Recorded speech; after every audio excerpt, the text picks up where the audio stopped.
adabnya kemisan fasanuqaddimu faidah, maka kami akan menyampaikan sebuah faedah yang sangat dibutuhkan ilaiha sahibul ilmi nafi, pada orang yang mempunyai ilmu, wa yaqifu 'alaiha qabla wuqufi 'ala qadil istima', dan harus istiqomah di atas faedah tersebut sebelum dia istiqomah ala fadlil ijtima' li zikir, atas dia istiqomah kumpul untuk zikir, wa ala fadli zikir, dan atas faedah tu arabiah.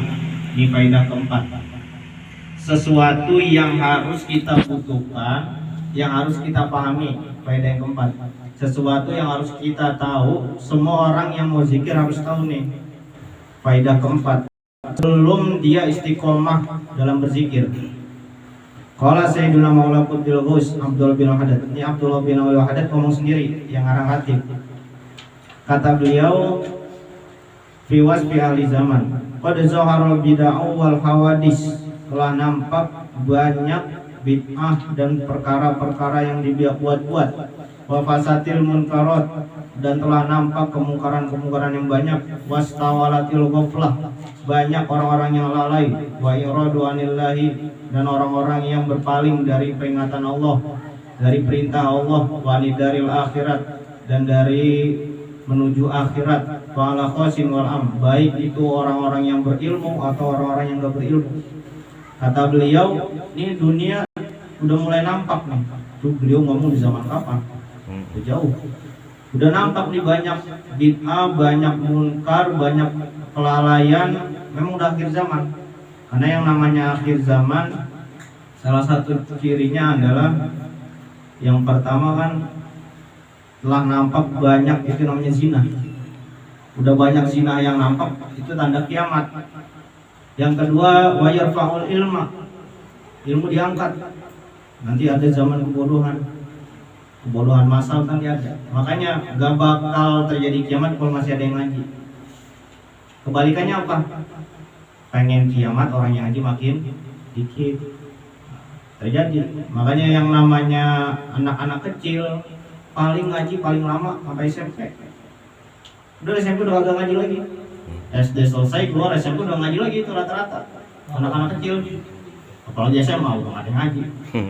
Makanya jarang disadari, itu orang jarang disadari ketika dia meninggalkan kewajiban sholat sama dakwah. Tapi kalau kewajiban yang lain dia sadar. Misalnya dia meninggalkan kewajiban puasa, bulan Ramadan nggak puasa, sadar dia salah. Maghrib nggak sholat, sholat Jumat dia nggak sholat, sadar dia malu, ngumpet-ngumpet. Tapi kalau dia nggak ngaji, nggak sadar, padahal ngaji itu wajib. Dia nggak ngaji nih, udah bertahun-tahun nggak ngaji, nggak sadar. Kalau ngaji itu wajib. Berdakwah juga sama, ngingetin orang tentang yang benar, namanya dakwah. Nggak harus sesuatu yang sulit. Mengingatkan orang cara sholat itu juga dakwah. Jadi itu dilarang yang orang sadari bahwa kewajiban yang dia tinggalkan menuntut ilmu itu jarang yang disadari.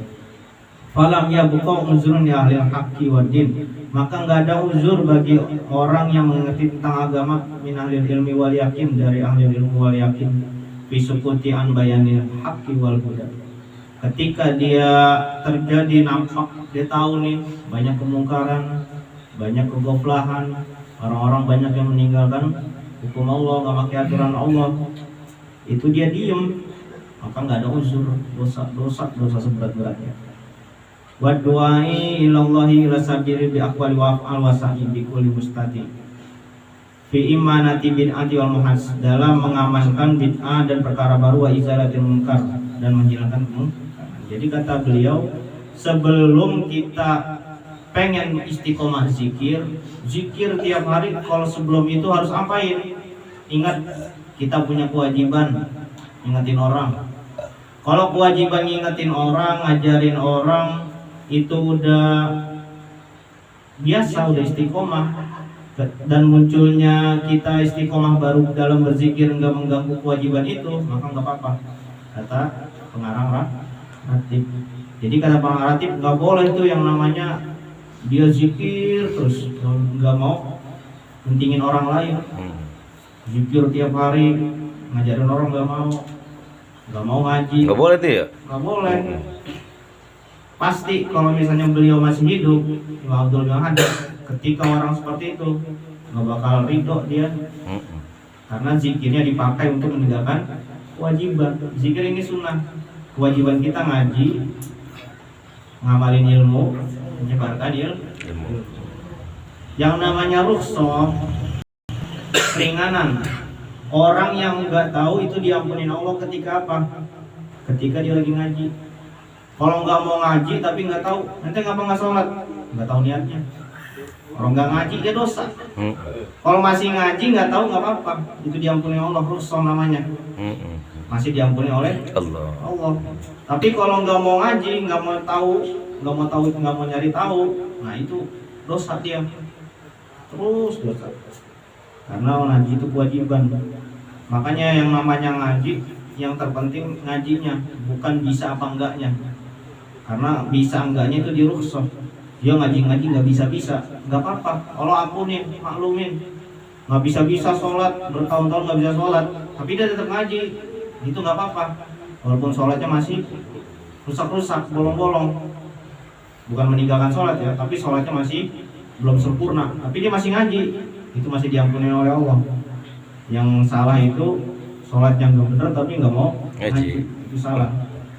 Jadi kata beliau, sebelum orang nyemplung ke dalam zikir, itu harus tahu kewajibannya. Ngaji, ngamalin ilmu, nyebarin ilmu, itu 3 kewajibannya. Persyaratan boleh, gitu kira-kira ya? Iya. Nggak boleh zikir doang semuanya ditinggalin, nggak bakal ridho beliau, kata Imam Abdul bin Haddad. Bahkan dalam kitab beliau Nasoihul Ibad, itu nasihat beliau sangat banyak tentang dosa ini, tentang dosa ini. Beliau ini Abdullah bin Al-Haddad bukan cuma zikir, beliau ini lebih seringnya taklim. Kenapa beliau buta tapi kitabnya banyak? Karena muridnya nulis. Gak mungkin kalau misalnya tiap hari zikir tapi kitabnya banyak, karena beliau gak mungkin nulis sedangkan beliau buta. Itu yang nulis muridnya dengerin nih, Alhamdulillah lagi ngajar, ditulis sampai banyak. Ada Risalatul Mu'awana, Asoihul bukan Asoihul Ibad, Asoihul Diniyah. Banyak kitab-kitab beliau, karangan-karangan beliau tentang nasihat-nasihat. Karena itu sebuah kewajiban, kata beliau. Beliau mencontohkannya seperti itu, bukan mencontohkannya zikir tiap hari, yang lain ditinggalkan, bukan. Wa qad qala sallallahu alaihi wasallam iza zaharal fitan au qala bi'atu wasubbul ashabi. Ketika telah nampak fitnah atau banyak perkataan-perkataan yang bid'ah, wasubba ashabi, dan banyak orang yang mencaci sahabatku, mencaci sahabat beliau Nabi. Sekarang banyak yang menghina Nabi malah, ya kan? Falyuzhir alim ilmahu, maka wajib bagi orang yang berilmu menampakkan ilmunya, kata baginda Nabi SAW. Faman lam ya'al zalik fa alaihi laknatullah wal malaikah. Orang yang enggak mau kayak gitu dapat laknat Allah, wal malaikah, dan laknat malaikat, wan nasi, dan laknat manusia ajmain semuanya. La yaqbalullahu minhu sarfan wala adlan. Allah enggak bakal menerima minhu dari orang tersebut sarfan, ibadah fardu, wala adlan, dan ibadah sunnah. Dalam Al-Baqarah, innal ladzina yaktumuna ma anzalna min bayyinati wal huda. Orang-orang yang menyembunyikan kebenaran, mimba lima anzalna bil kitab faulaika hum la'natullah wala anahumul la'inun. Mereka itu akan dilaknat oleh Allah dan dia laknat oleh orang-orang yang melaknat. La'inun itu adalah ketika binatang lagi jalan nih, dengar orang kafir disiksa, itu binatang ngomongnya apa? Ya Allah, tambahin laknatnya. Gitu kalau binatang kalau lagi jalan nih, misalnya di kuburan, binatang apa aja. Kalau jin dan manusia nggak bakal bisa dengar teriakan orang disiksa kubur. Tapi kalau binatang yang lain dengar. Ketika dengar, doanya bukan minta ampunan, tambahin lagi ya Allah, biar rasain. Jadi seperti itu. Terus ayat selanjutnya, illal ladzina tabu wa aslahu wa bayyanu. Kata Allah, kecuali orang-orang yang tobat. Tobatnya apa? Kata Allah, wa aslahu wa bayyinu, bukan dengan wastaghfiru. Kata Allah, tobatnya bukan dengan istighfar kalau orang-orang kayak gitu. Wa bayyinu, dengan menjelaskan ilmunya. Jelaskan yang ini yang benar, yang ini yang salah. Itu kata Allah. Misalnya orang kayak gitu nggak mau jelasin yang ini benar, yang ini yang salah, taubatnya cuma satu, bukan istighfar. Dia ngejelasin ilmunya. Karena yang namanya kita hidup di bumi Allah harus mau diatur dengan aturan Allah. Kita numpang di rumah orang tapi nggak mau diatur sama yang punya rumah, kan aneh. Main ambil apa aja, gas dibawa pulang. Apa nggak marah itu? Nggak mau izin tanya. Kita hidup di bumi Allah, Allah nyuruh sholat nggak mau. Kita hidup di bumi Allah, Allah punya aturan. Mulai dari istinja, Allah ada aturannya, nggak salah-salah. Nggak boleh istinja habis buang air langsung pakai celana, nggak boleh dalam Islam. Itu bukan istinja namanya, nggak boleh. Istinja itu wajib. Baca Quran juga ada aturannya. Ada ilmu tajwid yang nggak kayak baca Quran. Baca Quran yang penting cepat, yang penting selesai, nggak kayak gitu. Nggak kayak nyanyi, yang penting nadanya sama, panjang pendeknya bodo amat. Nggak kayak gitu, ada aturannya. Aturan Allah. Apalagi dalam kehidupan terus, apalagi dalam negara, itu banyak aturan Allah. Makanya kita menjelaskan bahwa yang ini benar, yang ini salah, itu kewajiban kita. Kita menjelaskan minimal mulai dari keluarga kita.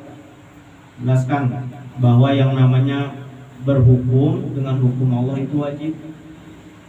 Baik keluar rumah, di dalam rumah, berjualan, dan yang lain-lain. Apalagi bernegara, mengelola kekayaan alam, itu masih jauh dengan hukum Allah. Kalau sekarang bukan hukum Allah yang pakai, hukum bikinan undang-undang. Makanya yang namanya sholat enggak wajib, tutup aurat kalau wajib. Ketika enggak wajib, banyak terjadi kriminal, pembacokan, terus pelecehan seksual. Itu nggak heran, karena yang namanya yang udah bikin aturan, terus nggak dipakai aturannya, ya rusak. Motor udah punya aturan motor nggak dipakai, ya rusak motornya, gak bakal awet lama. Kita juga sama, udah diatur oleh Allah, biar awet, biar tentrem gimana, nggak saling banyak berita-berita yang kagak enak, itu diatur oleh Allah. Kalau nggak diatur ya makin lama makin banyak nggak enaknya dalam hidup itu. Waqad ta'ridu li ba'di ahli ilmi au amun wallahu alam bisawab. Sekian dari saya, wallahu alam bisawab. Subhanallah bihamdika, Assalamualaikum warahmatullahi wabarakatuh. Waalaikumsalam.